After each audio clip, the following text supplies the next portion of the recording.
What makes rabies so deadly? I understand that very few people have survived rabies. Is the body simply unable to fight it at all, like a normal virus, or is it just that bad? Edit. I did not expect this post to blow up like it did. Thank you for all your amazing answers. I don't know a lot about anything on this topic, but it still fascinates me, so I really appreciate all the great responses. So basically rabies travels into the spinal column and up into the brain, where it then multiplies.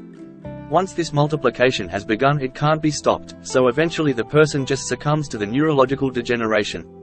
The brain gets so messed up it can't maintain regular bodily functions and such. What makes it so bad is the viral replication in the brain that can't be treated. Simple version. Infects the nerves. Your immune system has a hard time fighting viruses there and needs help. It then moves into the nerves in your brain.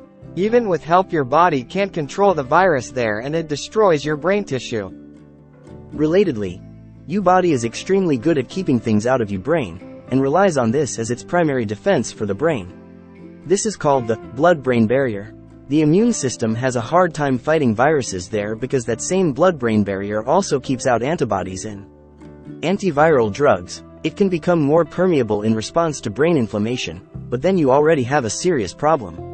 Rabies, however, has evolved to be very good at crossing the blood-brain barrier, and at keeping the blood-brain barrier closed thereafter. To add to this, if you're ever bitten by a wild animal, immediately get treatment for rabies. If you didn't catch it, there's no harm in it, but if you did and you wait until there's symptoms, it's too late. Where does rabies come from? I've heard it's only mammals that get it, and it's from mammals that it's spread. But where do those mammals get it from? Is there always some other mammal that just has rabies? It's not like a shrink wrap around your brain that you can just poke a hole in. It's a barrier between the blood vessels and the brain tissue, and the former are the things that would carry any treatment where it needed to go. Same way any animal or person gets a virus from another animal or person. The saliva from an infected animal gets into the bloodstream of one that is susceptible to rabies, and it infects. That animals don't behave like humans and quarantine or go to the doctor for vaccinations. It's hard to completely end rabies. Humans have only really done it with a handful virus, and even that took decades of work. Eradicating rabies from all wild animal populations in an area as large as the US, for example, would be incredibly difficult, as any single instance of infection missed could easily lead to it spreading like nothing had ever happened. Plus, with how effective post-exposure prophylaxis is, there's no real drive to completely eradicate it. If you get bit, you get the vaccine, and you're fine. You vaccinate your dogs and the odds of you coming into contact with it are fairly slim.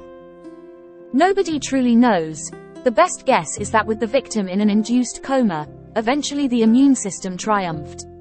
But so few, only 3, have ever survived the Milwaukee Protocol that their survival could easily be described as a random all of history. Only 29 people have ever survived rabies. It's deadly for a few. The virus goes through muscle tissue and then travels through the central nervous system. The CNS is called immune privileged, in that it is essentially hidden from your own immune system. This protects vital tissues, like the brain, from inflammation and cell damage that an immune response can cause. So because of this, an infection in it does not always cause the same type of immune response for viruses or other pathogens that happen anywhere else. The brain has its own version of our immune system to combat foreign particles, but less the symptoms of infection before it reaches the CNS vary wildly, from flu-like, or mild pain in the muscle, or fatigue, or even none at all. So there is very few telltale signs of an early rabies specific. The viral load before it reaches the brain is so low it is extremely difficult to test for unless the doctors know exactly where to be looking and with sensitive enough tests.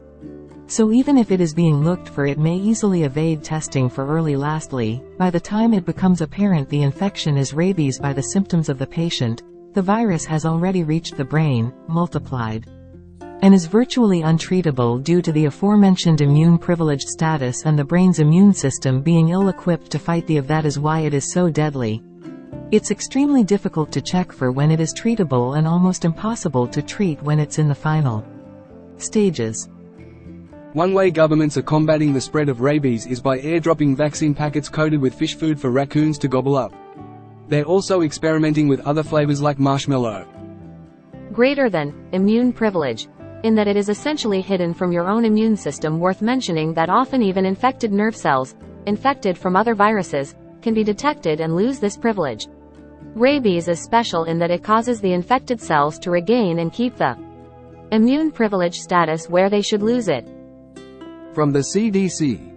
Greater than rabies virus is transmitted through direct contact with infectious tissue or fluids. Infectious tissue or fluids include tears, nervous tissue, saliva, and respiratory tract fluids. Bite and non-bite exposures from an infected person could theoretically transmit rabies, but no such cases have been. Just need a mutation of the virus to increase aggression and we'll have a zombie outbreak in no time. Just in time for the summer outdoorsing months, helping everyone who had it on their 2023 bingo card. Greater than if you get bit, you get the vaccine, and you're exactly. If you were not previously vaccinated and take the vaccine post-exposure, it's only about 95% effective. You need to take immunoglobulin along with the vaccines for 100% effectiveness. Might seem like nitpicking, but it's really not. Poorer countries cannot afford immunoglobulin. No, you won't get a zombie outbreak. There's nothing simpler than containing obviously aggressive for being boring. But the only diseases that truly can spread uncontrollably are the airborne ones, like flu and COVID. The rest may be fatal for the one already infected, but their spread is limited. Genetic resistance to rabies has been found in humans living in South and Central America. It is only found in areas where bats don't know their names or when they lived, but the people there obviously had ancestors who fought off rabies and passed the resistance on to their children. Check out the This Podcast Will You, TPWKY, episode on is a great podcast series. The Arians are great at explaining the history, the epidemiology, and the mechanics of diseases. There are reservoir species that have the virus where it flourishes. Usually things like raccoons or foxes, but bats are one of the biggest ones. Raccoons and foxes eventually succumb to the virus, but bats don't. Their immune system is weird and they can live with a myriad of viruses that would most animals. It has to do with the fact that they're in constant motion, yet have almost no inflammation. It's really interesting to read about.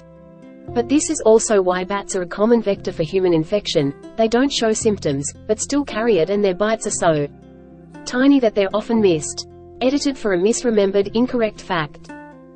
Greater than in all of history, only 29 people have ever survived. We thought that until recently. In May of 2010, two communities, Trunicocha and Santa Marta, reported to be at risk of vampire bat depredation were surveyed in the province Datum del Marañón in the Loreto department of Peru. Risk factors for bat exposure included age less than or equal to 25 years and owning animals that had been bitten by bats. Rabies virus neutralizing antibodies, RVNs, were detected in 11%, 7 of 63, of human sera tested. Rabies virus ribonucleoprotein, RNP, immunoglobulin G, IG. Antibodies were detected in the sera of 3 individuals, 2 of whom were also seropositive for RVNA. Rabies virus RNP-IgM antibodies were detected in 1 respondent with no evidence of RVNA or RNP-IG antibodies.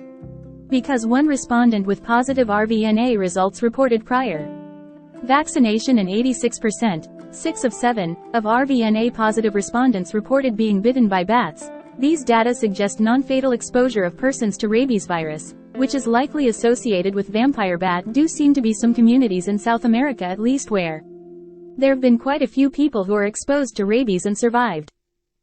I read the other day that bats do eventually die from rabies, just much slower than most other species. I worked as an intern for my local health department in college. Part of the job was throwing those fish food coated packet things out of a car window into the bushes in front of people's houses, and into sumps and wooded areas.